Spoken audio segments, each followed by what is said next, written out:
Så, jag ska ju bara se att det är ljud ut med, men det verkar det vara. Jag hoppas att alla hör.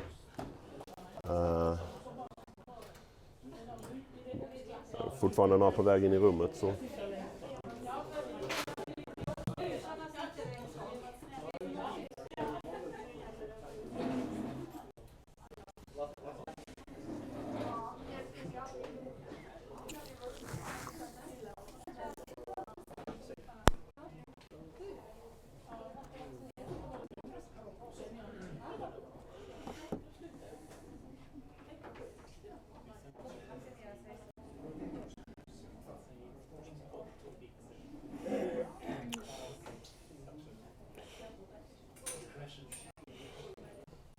Okay, so welcome to this department meeting. I'm as surprised as you guys are that everything seems to work, even before 1 o'clock. I think I will ask for some extra monthly remuneration for the IT support that we carry out here on the daily basis. So today we have quite a few things to talk about, and see if this works. I don't know, I'm in the wrong window. I'm here. I should do that. So we have the performance appraisals coming up. We'll also guide you through what used to be a complex process of salary revision, which is now an even more complex revision process. I started to feed you small bits and pieces because in a separate email, but I will give you more information today.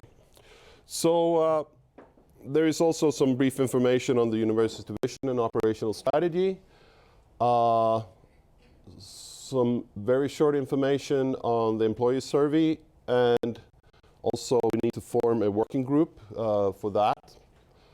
Some information about a PhD student workshop. Also some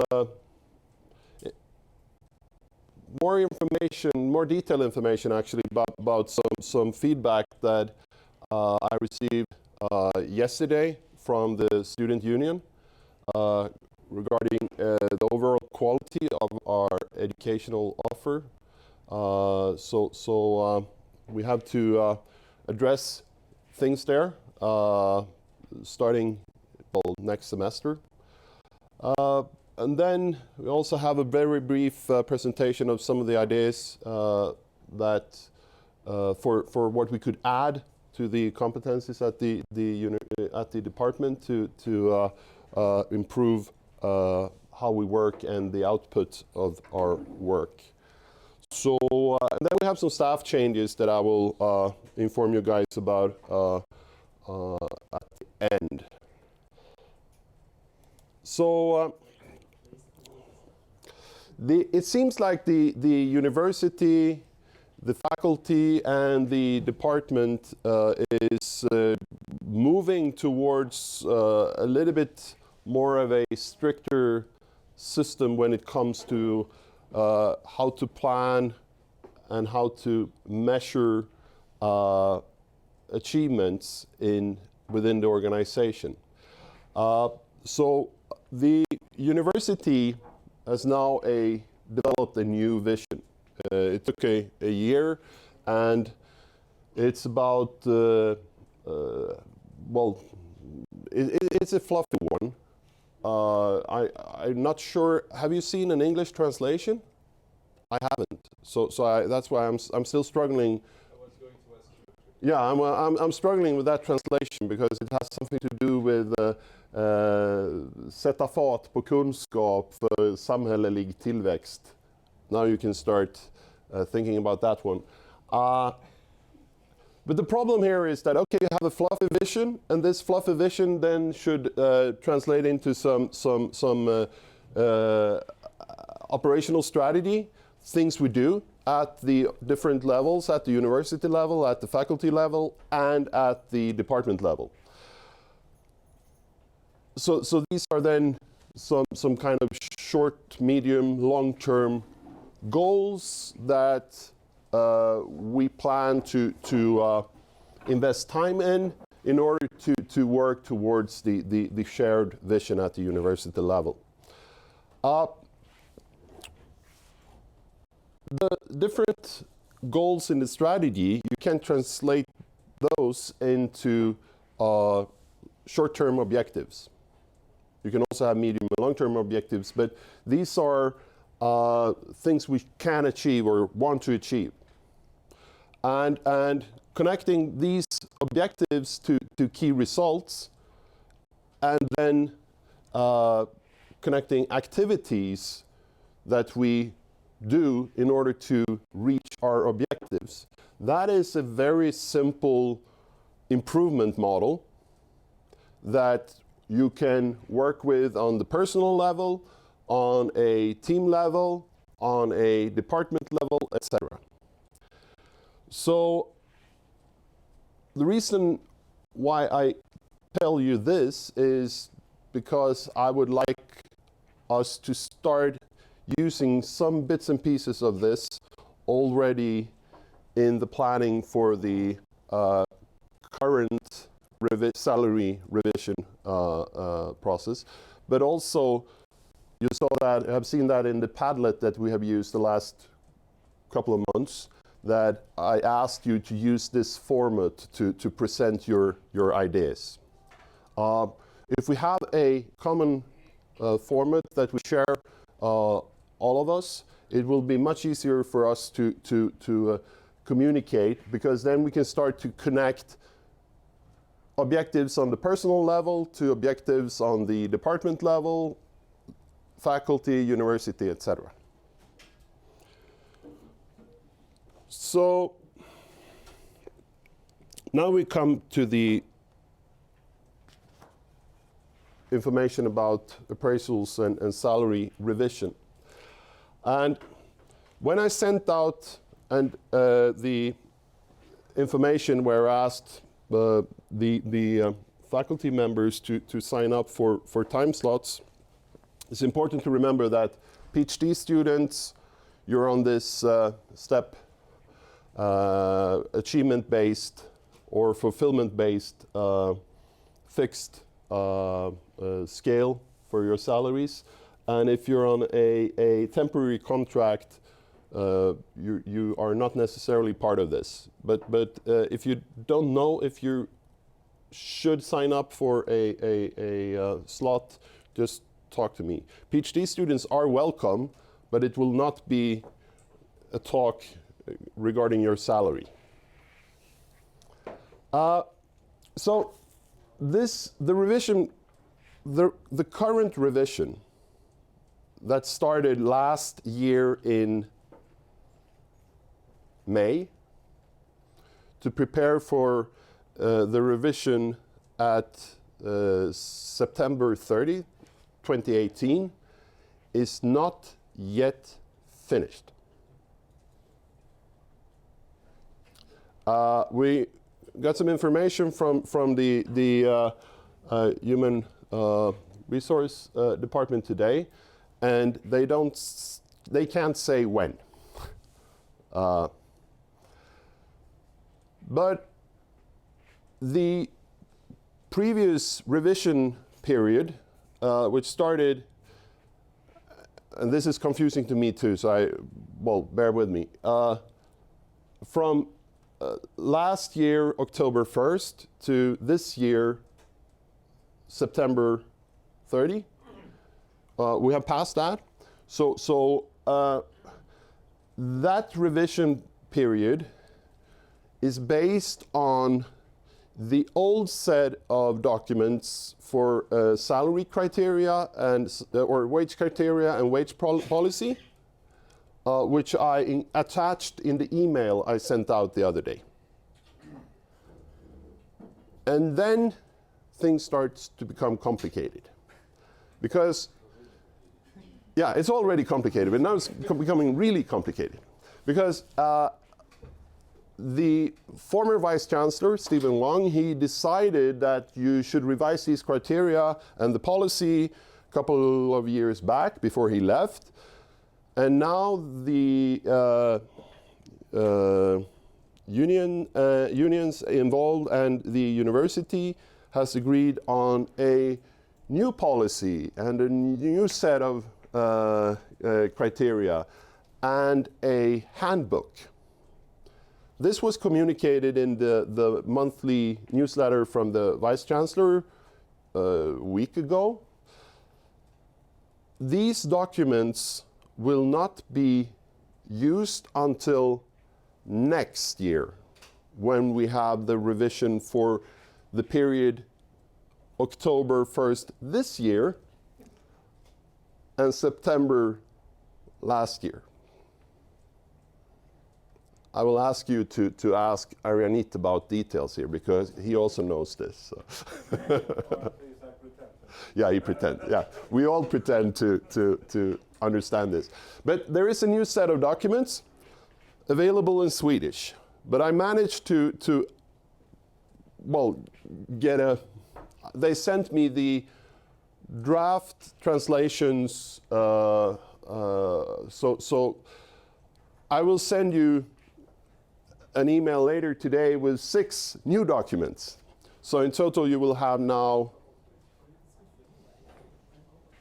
many. But this, when you start to plan for your activities, well, the things you are actually doing right now, because we're in this period now, and for next year, you should use the new set.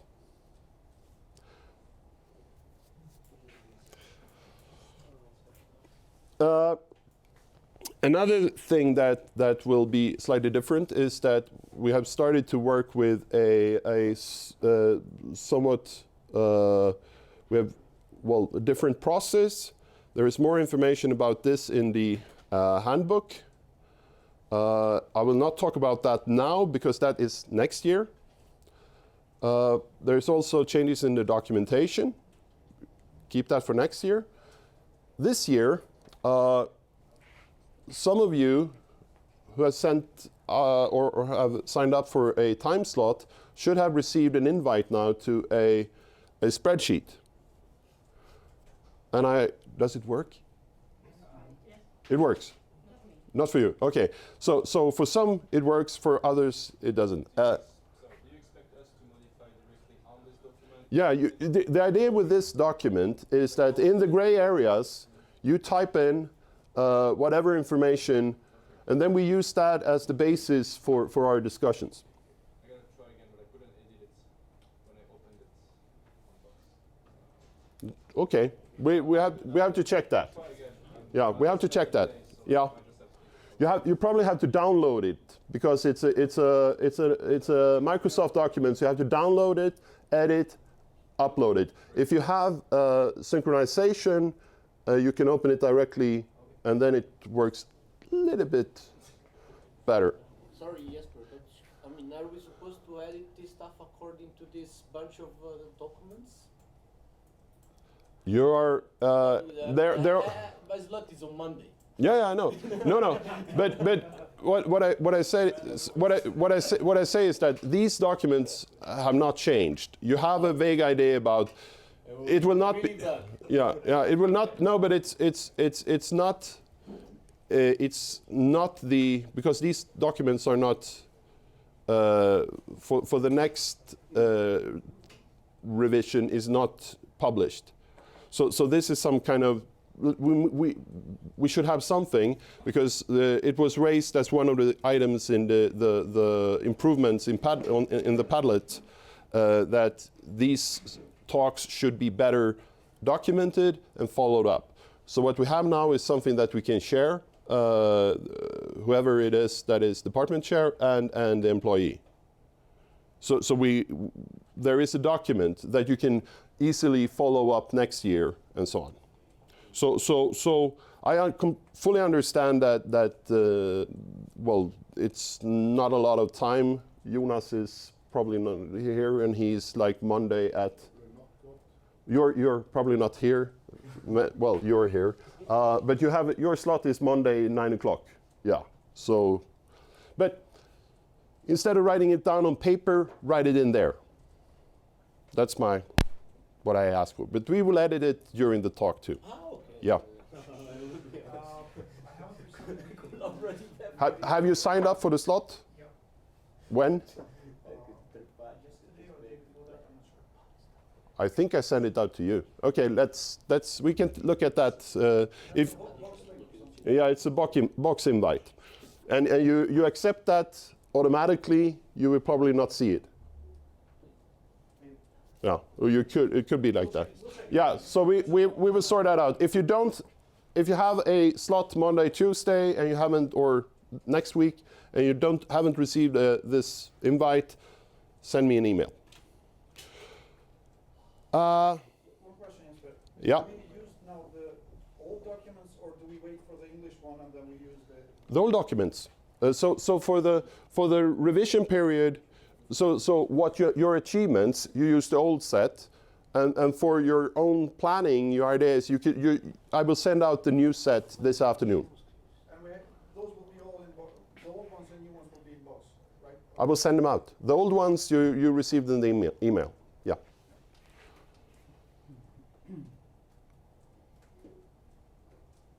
Yeah. So this document has 3 parts. One is a profile part, which is very one part which is your understanding of what you currently do in terms of administration, education, and research.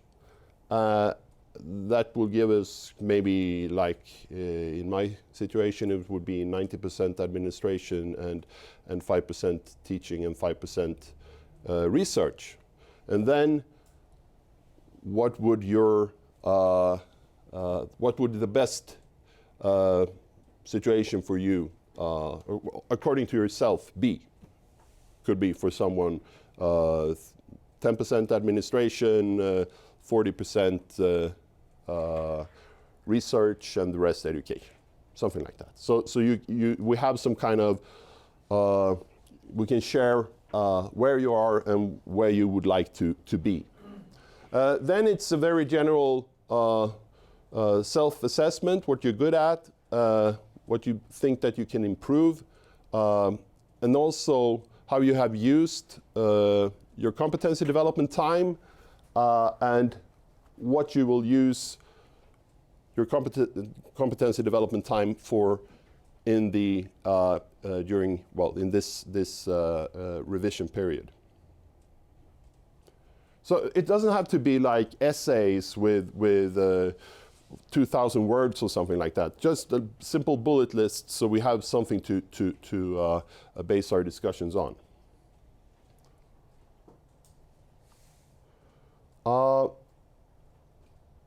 The second part is your main achievements during the previous revision period. It can be focusing only on positive things, but could also highlight if you have done some things. It could be that I submitted 2 product applications, but I didn't receive any grants. I know that a couple of years ago, someone didn't tell me about submitted applications that were not granted, because they saw it as a failure, as a negative thing. But well, in this case, a negative thing could also be a positive thing. And this is for the future here, because the idea here is that in the next revision period we can actually look back and see your fulfillment of these objectives and key results from the previous. Because in the planning here is for you to have a look at the wage criteria, the new one, and the new wage policy. You will possibly not have the time to do that before Monday, but the difference between the current and the new set criteria is actually that it's more focused, and I would say more understandable, the new. But there are so many things that we will not have time to implement right now before you start to do this planning. So we have to introduce this gradually during the beginning next year. I will send them in an email. I will also distribute them. I will put them in box so that you can all send out the link so you can find them there.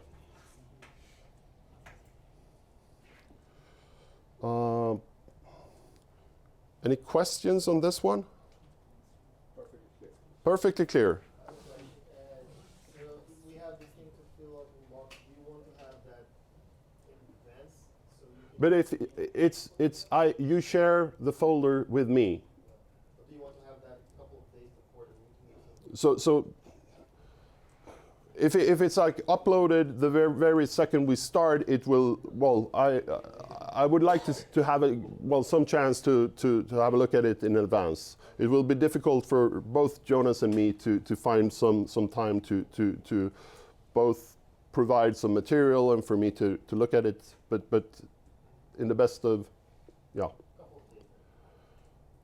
a day, yeah. So the question here was about how early do you have to upload the documents, but a day before is enough. Just for clarification, Yeah. you said it, but I'm not sure. For those of us who have meetings on Monday, Yeah. these documents will be available after this meeting. Yeah, I will do it. I will open my computer and send them to you. Yeah. But we already have them in Swedish, don't we? Yeah, the Swedish are available on Medarbetare. Yeah. And in your mail. No, that's the old ones.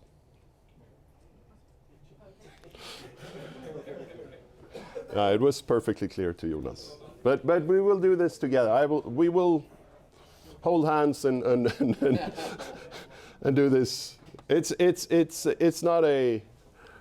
Yeah, I think it's a kind of strange situation, but well, we do our best, both ends. Okay, where are we? Yeah. The employee survey is the results are back. For the department, we had 42 responses. The presentation of the survey is a little bit. It's controlled, so to that in that sense that it should be a safety representative, skyddsombud, in the room. I don't know if it's for the department chair's protection or if no. It's to make sure that we take the output here and because there is a process attached to this, and part of that process is that we should have a working group, and that working group should they are responsible for a more in-depth analysis of this survey, and also to provide some kind of conclusions and also ideas for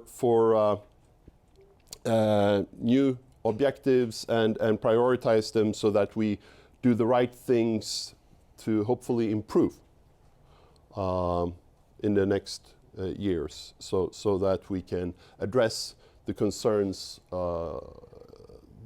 that the survey highlights.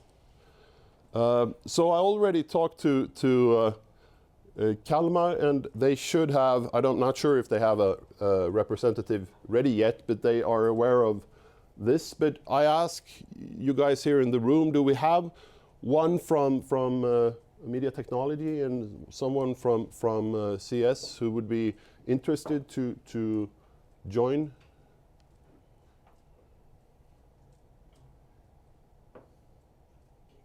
Can you just give a brief description of what would that work entail? The survey is presented as on like 10 pages. You remember you filled out like tick boxes. No, you didn't fill it out. But the ones who did it, they were like there was a page with different topics and then questions under each topic. So the result is for each question, and then some conclusive. Well, they have combined the values and so on. So the idea here is really for you guys to have the responsibility would be the initial analysis, discussion, maybe reach out and discuss this further with the rest of the guys in the department, come up with some kind of prioritization, identification, well, we could do this, or we should do this. We should focus on this. We shouldn't focus on that.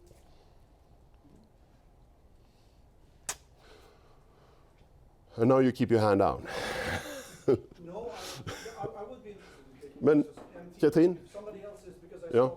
Yeah, you saw Katrin, yeah, yeah. So Katrin, someone from CS? Diana, you're like on the both, but if you're interested, you can definitely join. But it would be nice if we had one also from the academic CS.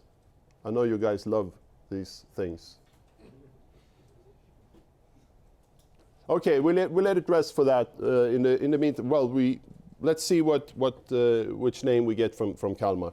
But Katrin, Diana, and whoever it is in Kalmar, great. But there will be a separate invite to this other presentation when I get a hold of the safety representative, and we can arrange a meeting to present this. Who is that, by the way? It's probably Pia Palm. I say probably because that's the name that comes to my mind. It used to be Karin, but she's not. And they call themselves safety officers, but I call them safety representatives because that's what Arbetsgivarverket uses. Okay. Next. Yeah. Is Maria here? No. Then I have to do this. Maria came up, I think, well, she said that it was, well, she told me this, so I credit her for this idea. The PhD students on this Christmas outing have felt a little bit left on the side. So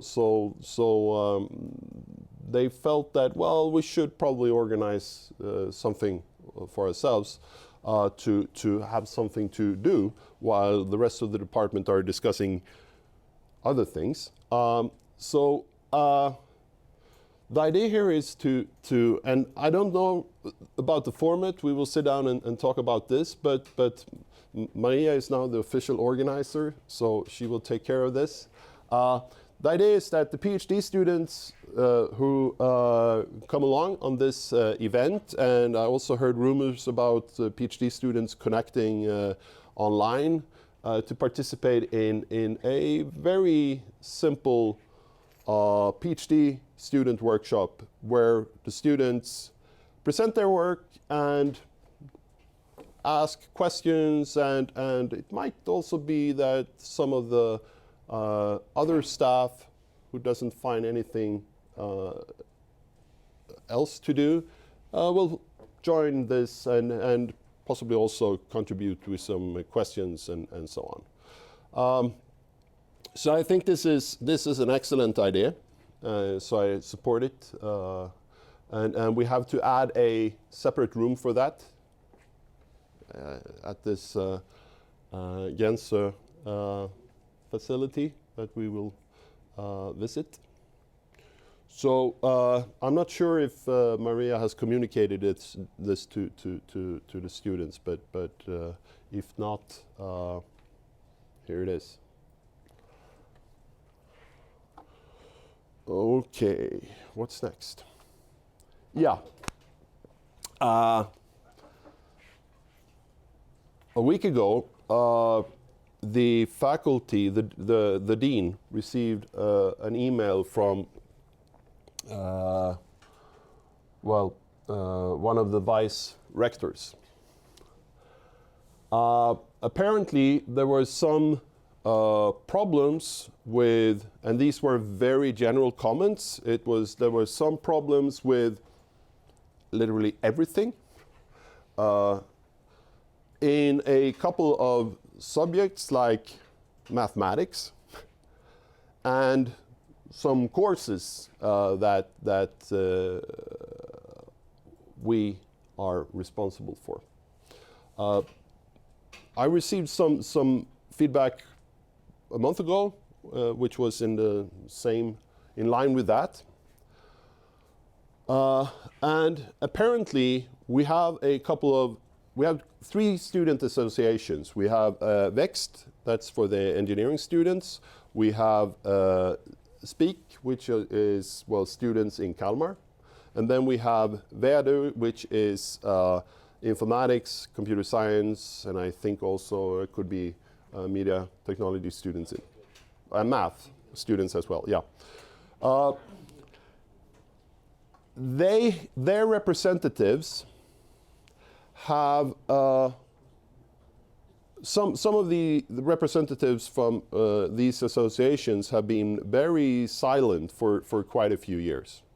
We haven't heard much from them, but recently, and I talked to the person at the student union who manages educational cases there, and he said that he has seen a shift in their attitude. They have gone from we don't care to we don't accept this. And there are some very specific complaints on specific courses, but there are also these general ones. And there are also complaints on study program, on that level. And the guy at the student union, Johan, he said that, that, it doesn't matter if this is their personal, if it's, subjective, their own personal opinions or so on. But you have to be a little bit more careful with how you communicate to students, how you listen in to the situation in the courses you are currently teaching. It's not about content. It's not about that aspect of quality. It's about how we listen in to what students think about the courses and how we teach. So they can accept a super difficult course as long as they feel that the teacher cares. But a very basic course can receive a lot of critique if they feel that the teachers don't listen. So it's about very simple, small things that we can do to improve this a lot. There are some examples on what students see So they have seen slides with Växjö University logo. Yeah, and okay, is that a big deal? Maybe not if it's like theoretical computer science or so. Theory doesn't change, but the students, their interpretation is that this guy, well, he takes his slide deck, he delivers the lecture, and that's it. So something, well, a very small, quick update, big difference. Fuzzy goals in the syllabus, and students that ask, well, what do you mean by this? And then there were some examples that, well, it's up to you to figure out.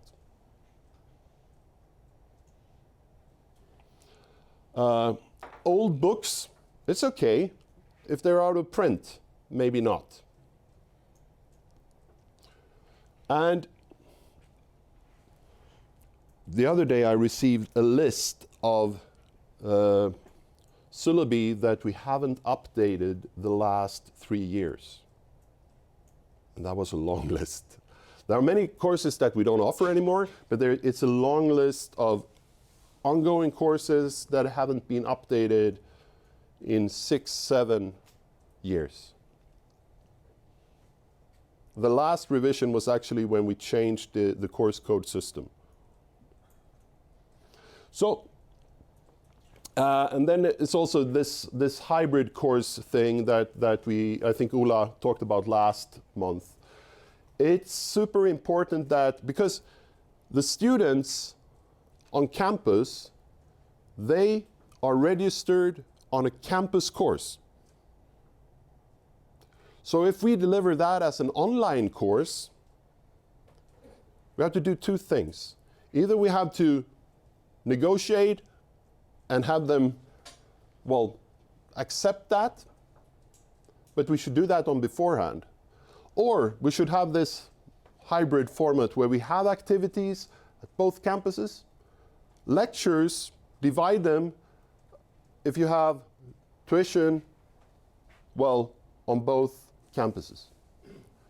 Because if we treat campus students as distance learning students, we will receive criticism like this. Yeah? That's also the other way around. It's quite bad. I mean, I'm concerned with one of these courses that we teach here but have students in Kalmar, then we teach in Kalmar and have students here, and everybody is unhappy. I mean, the students, they really don't like to watch a 2 hours YouTube video where we try to, I mean, explain formulas at the whiteboard. They don't understand because the microphone doesn't work or the camera doesn't work, or I don't know. But everybody's complaining about this hybrid courses. So are we sure that we want to keep going with this? I wouldn't say that everybody's complaining, because there are quite a few examples where it works, but maybe but maybe you have to do things a little bit different then. If you have a course where you have received critique the previous year that this doesn't work, well, what didn't work? Can you do some changes to the course? We already did it, but but it's not that you don't have to bin that approach to organizing a course just because it doesn't work because it could be, you could have the same feedback on a campus course where you only teach in the classrooms. What I'm saying is that so the way we teach to on-campus students is quite different than the way we should teach to all long-distance students. Then if we use the same way for both type of education. But what I say is that don't use the same type then. It's okay. But then it's 2 courses, it's not one. It doesn't have to be entirely separated. But it is. It doesn't have to. It is in practice it is. Because if we manage it as a single course, someone is sad or unhappy. but then we need to manage as two separate courses, means double, well, at least double work. Because I mean, long distance students, they need different stuff with respect to the on-campus students. At least for the course that I'm responsible of. I don't know. I'm No. not talking about. But well, I completely respect that, but let's talk about well, specific courses. Yeah. But you shouldn't say that it doesn't work in general. I think it works. It just means that we are getting more work to do to deliver the same quality that you would deliver if you had one or another. But our numbers that we assign for the courses, they just go dropping. No, At least for us, we didn't know. it's not dropping because of that. No. I know why it's dropping, but I'm saying that if we want to keep the quality, and Yeah. we have both modules of courses, So it's going to be difficult. yeah. As I said, I fully respect that comment, but first I would like to answer this that you receive less and less hours every year. That's not true. However, there is such a reduction at the university level, how much funding they receive. They actually have this improvement cut, which is 2% every year. Yeah, no, that's what I'm referring. So if you're having courses that are two modules, especially, for example, I have courses that have a lot of practical stuff. I'm teaching them to do something like on-site, hands-on. It's very difficult to keep both of them, both of the groups happy. So you have to have two separate groups. Yeah. Okay, but how to do this? We have lots and lots of experience in Kalmar from the programs we run on campus and as distance learning programs there, and they don't seem to have as many problems as you guys describe. So ask them, what do they do? And then you can learn from that. But I don't rule out the well, maybe we have to look at this and see if we need extra resources. Let's talk about it then. But don't rule it out without, well, considering if you can change something. Aris had a question. I would like to make two comments. One is something that the rest of the people have pointed out. The budgeting for a course should obviously reflect on the number of students, but it should also at some point reflect on the mode of the students. So for example, if you have a course for 20 students, and then you say 5 of them are on campus and 15 are online, this is not exactly the same. It creates complications. Mauro also said like nobody's happy. But my second comment that probably we don't have time to go in here. I have heard this response from you many times. You bring up some of the courses in Kalmar. These hybrid courses have been working. But my argument would be like the content and the type of these courses make them appropriate for this hybrid mode to be working. There's a lot of material, there's a lot of courses that we're doing, for example, the media technology part, that this is not like the stuff that we actually teach, what the courses are for, if we are to follow the syllabus, are not as adjustable to have more or less the same course as you would do it in a classroom and as you would do it online. You really need to separate them. So depending on the subject, although we are under the same umbrella, some of the topics, some of the programs, some of the courses have different, and this is a fundamental thing. It's we will not finish that discussion today, but it's in the same way as Mauro and Elir pointed out, the subject, the what you teach and the learning outcomes may make it more or less difficult to use that mode, and that's true. But okay, then we have to do something about this.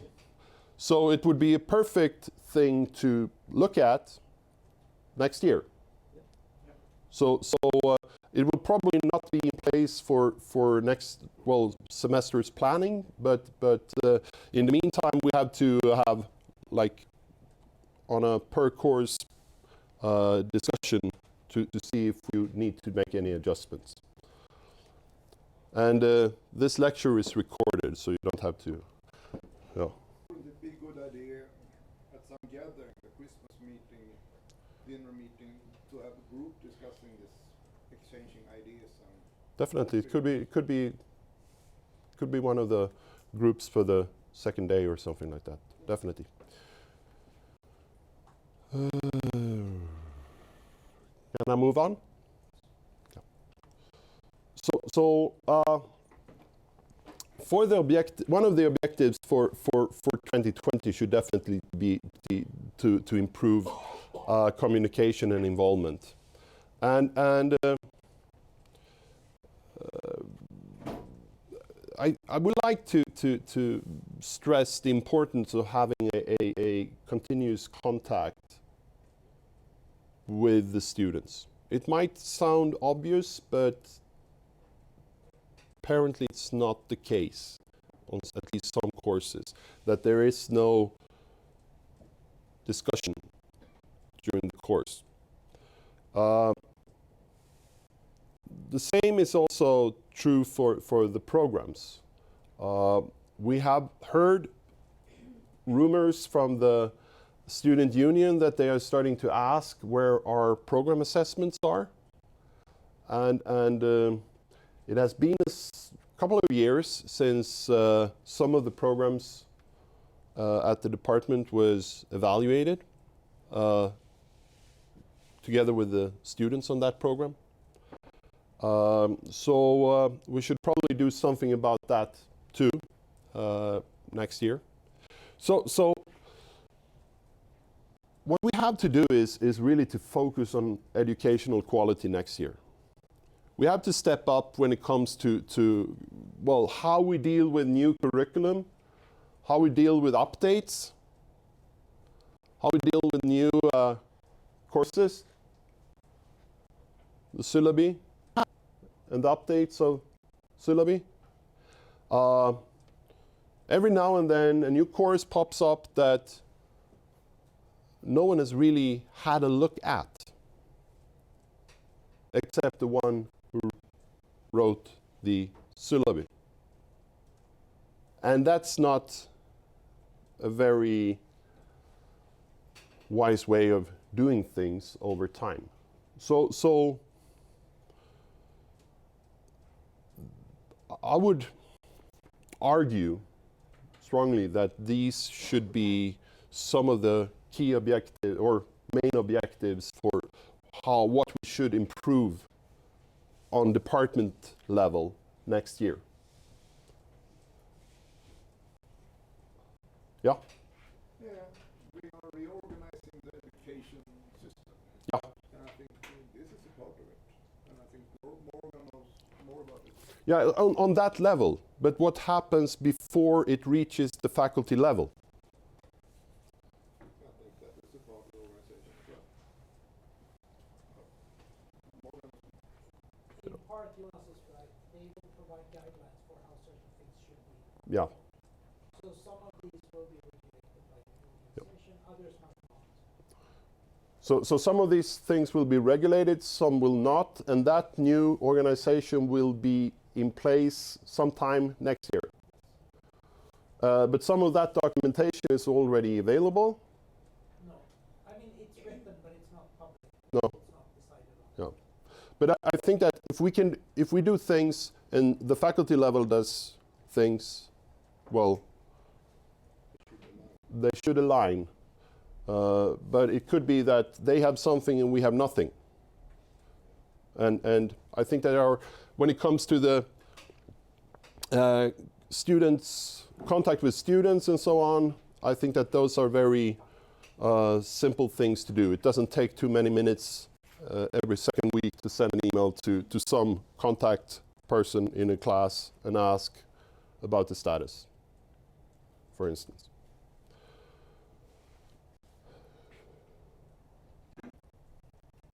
Okay.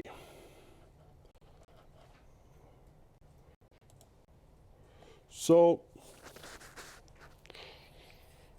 this is the current internal organization for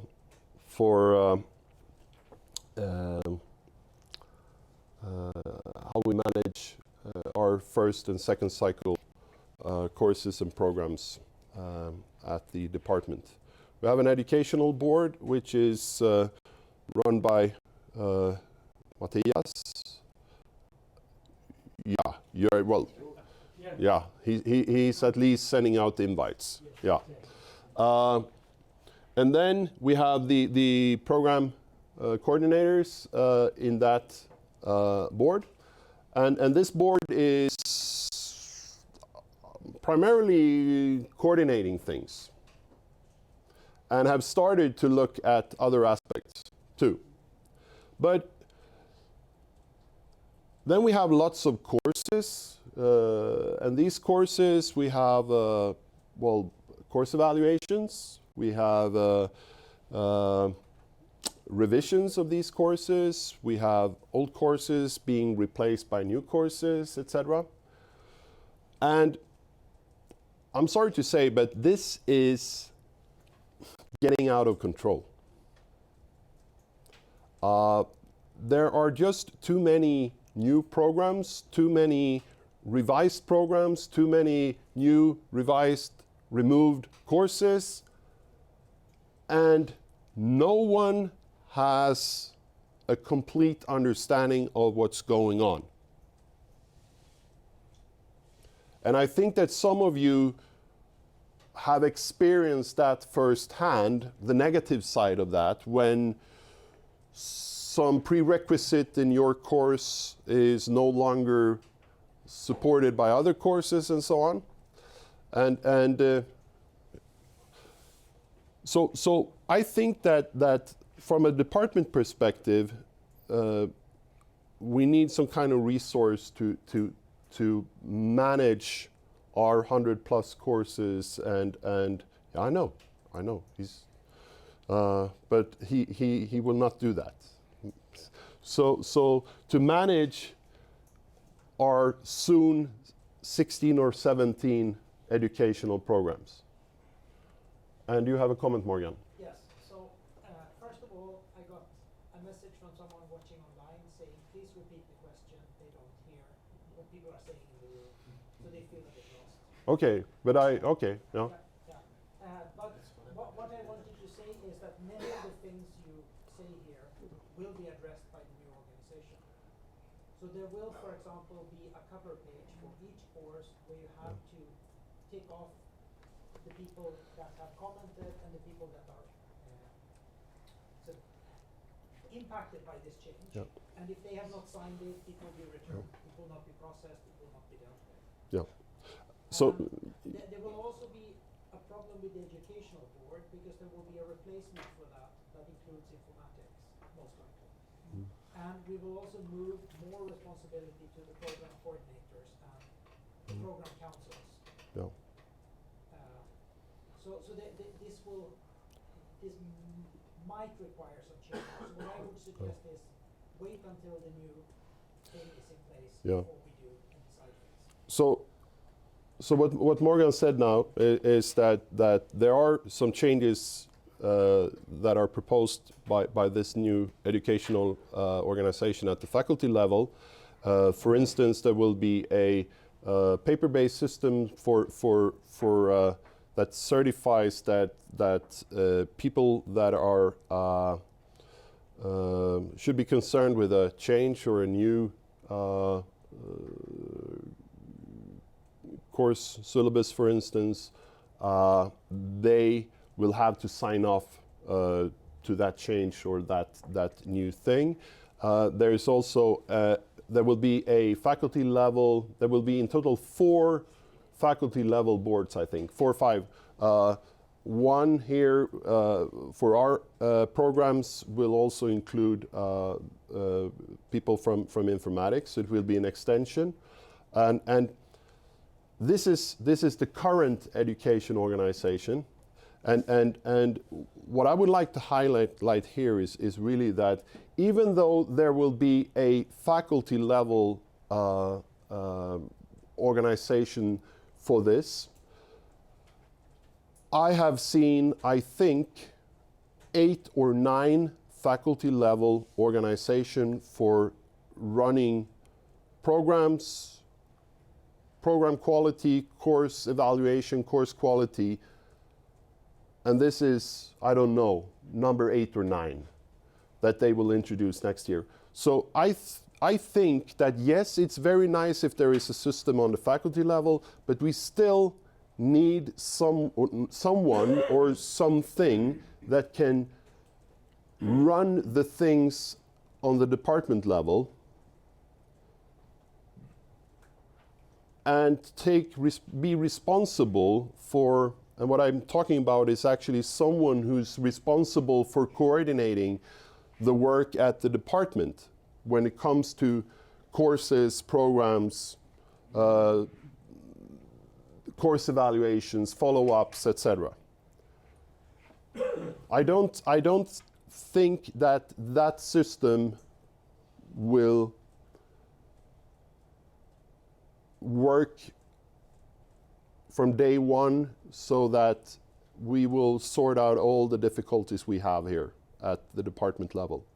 So I would actually favor that we find someone who can take that responsibility, who can make sure that someone goes through the course evaluation, someone is actually addressing concerns in the course evaluation, someone who's taking care of the administrative work around well, introducing a new course to a program and the effects it has on other programs. There are numerous things that I'm afraid that this faculty level system will not solve next year. Maybe years from now, but not next year.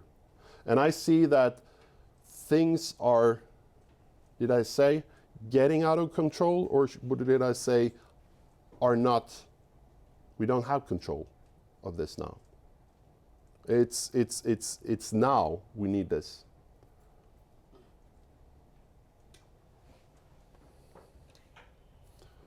So we need some education coordinator, which is an administrative role, like deputy department chair, something not concerned with content, but with the processes, the paperwork, and also be knowledgeable about the faculty level process and be like a administrative support on the department level.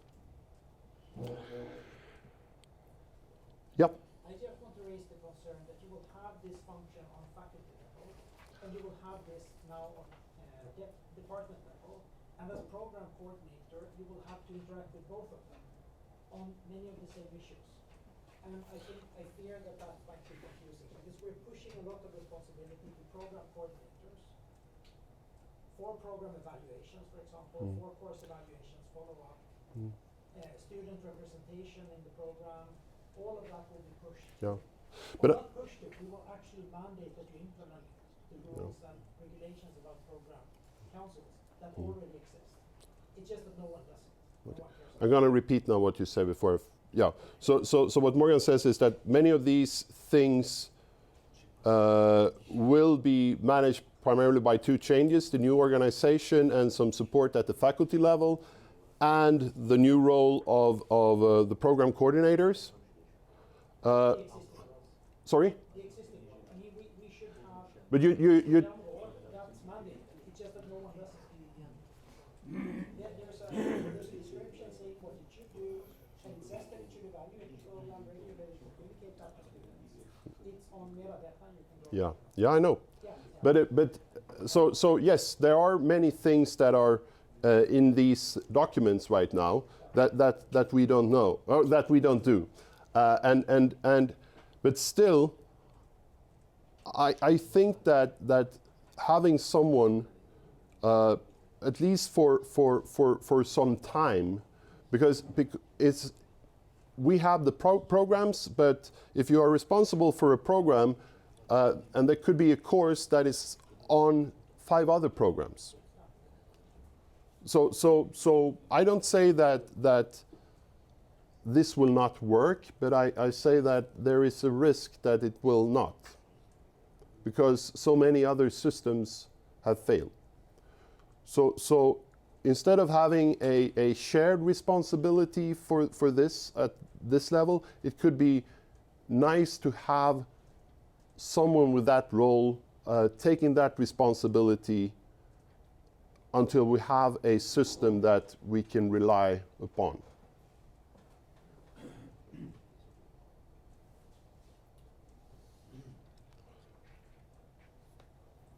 Okay, but this is not this is a proposal.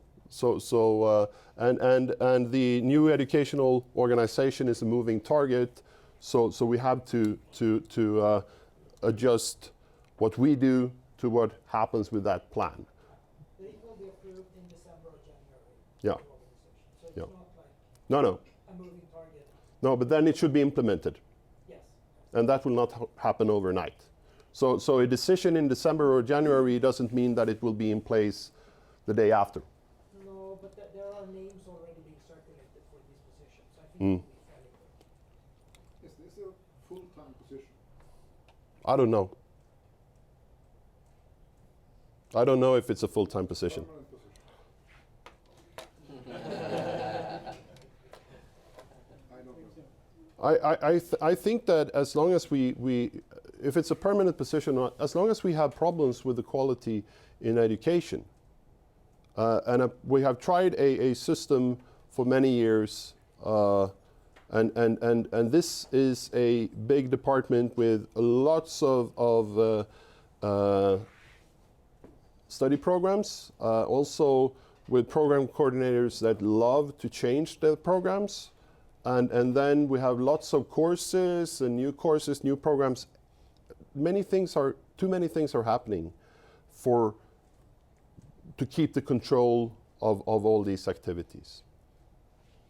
So Just wondering, is it something that we assign to one of us, or is it something? let's talk about that later. But it was difficult to find someone who was interested in analyzing the employee survey, and so let's postpone the discussion, well, for later.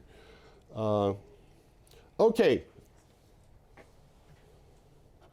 So, and then that was it, or more or less. I just want to inform you that we have a new employee. Lord, she's sitting down in now. You guys on we can't turn the camera around, but you will help us with recruiting students. Your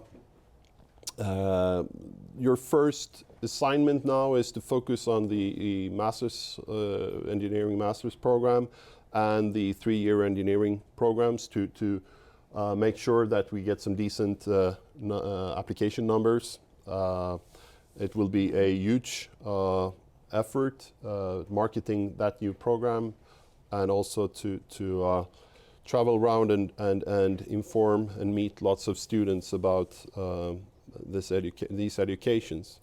You're here on half-time, 50%. Right now you are sharing room with Diana. Hopefully this guy, the guy with who manages the keys will find the key to the key locker, because so you will be sitting in, well, opposite of Iris, who left, next to Romain, in that room there, when we get the key. Where Tobias was for like 2 weeks. Yeah, where IT support was for 2 weeks. That was very, okay.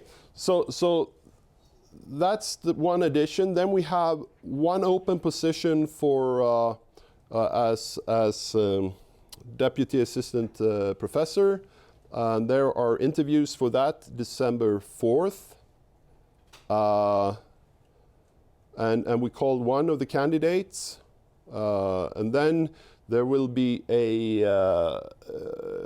interviews and presentations on New Year for the digital learning senior lectureship. I don't think that they sent out the invites to that yet, so the date is not set. And then the other open positions are still under ongoing work.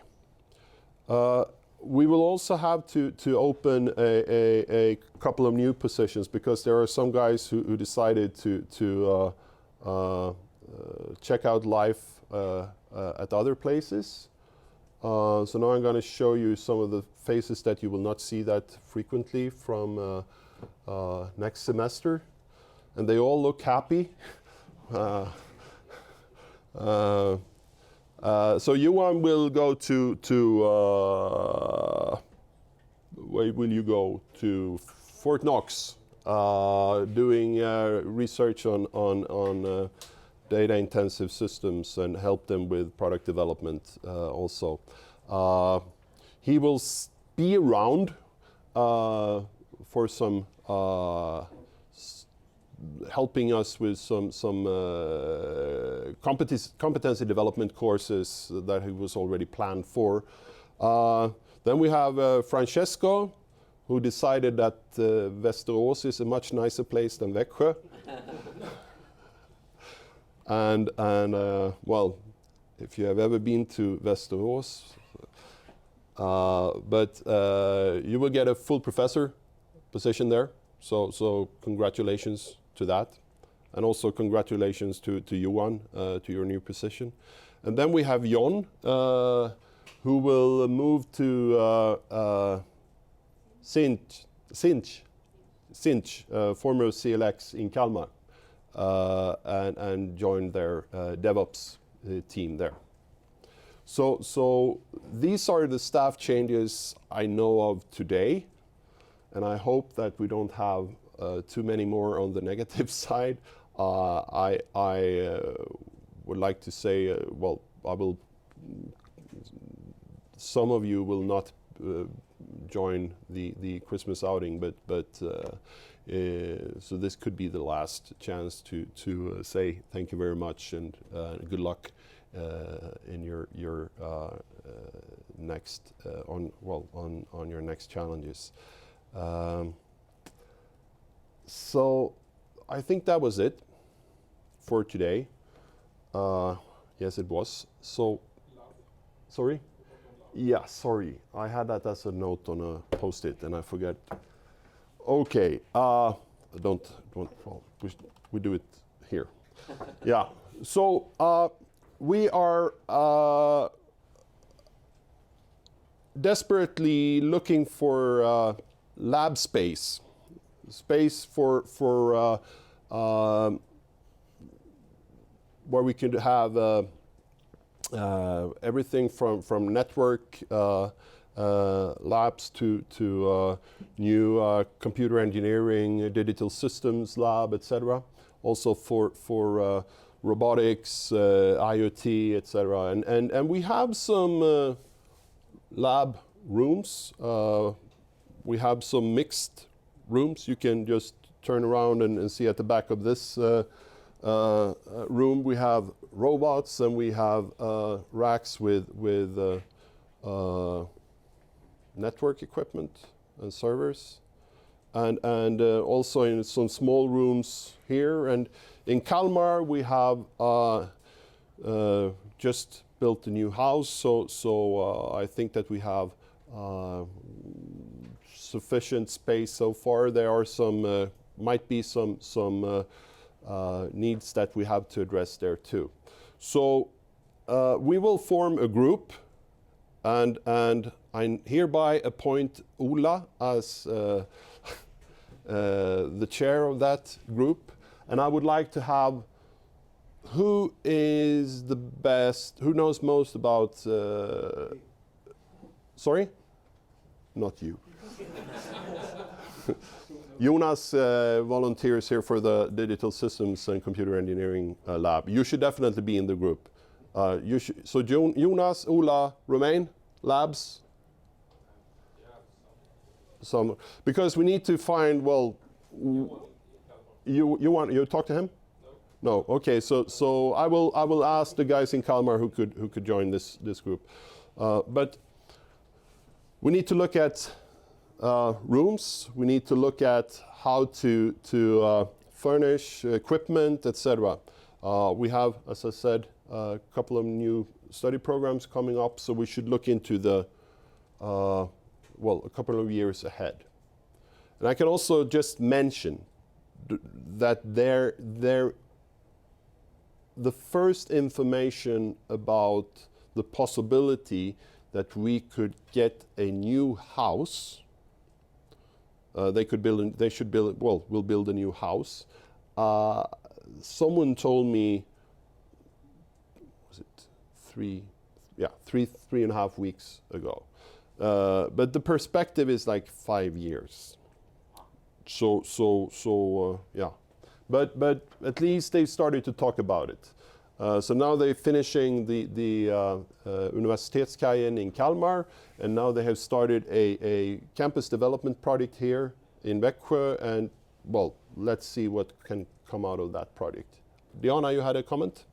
Yes, for the EPIC, they need more people in, and there is still space. So if there is less things that might be possible with that type of environment, that could be a possibility as well.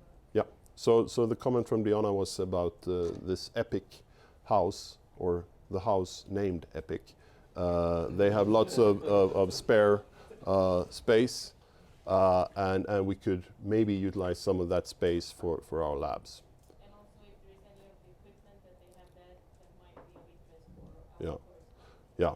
So there could be equipment in that building that we could also utilize. They have heavy equipment for sheet metal and stuff like that. So we can do lots of interesting things there. Okay, that was it. You have one more thing, Diana? The Swedish course, Mauro is starting his intensive course next week, Monday, Wednesday, Friday, 2 hours per day. If there is anyone else who wants to join that case, then it's possible. Okay, yeah, so we have sent out emails about Swedish courses, Swedish language courses, a couple of weeks ago, and now suddenly they have one intensive course on site here in Växjö. There is room for one more in that.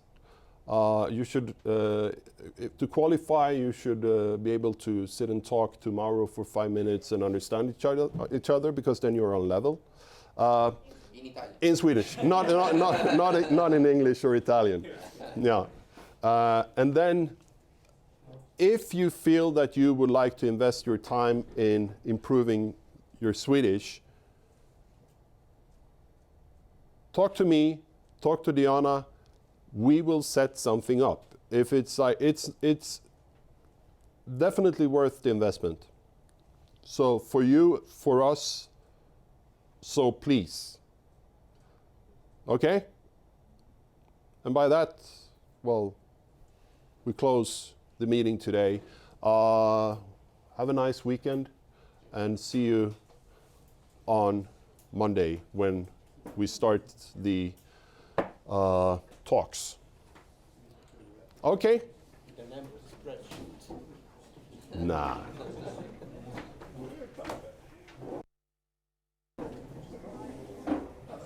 I didn't get the invite or the box stuff.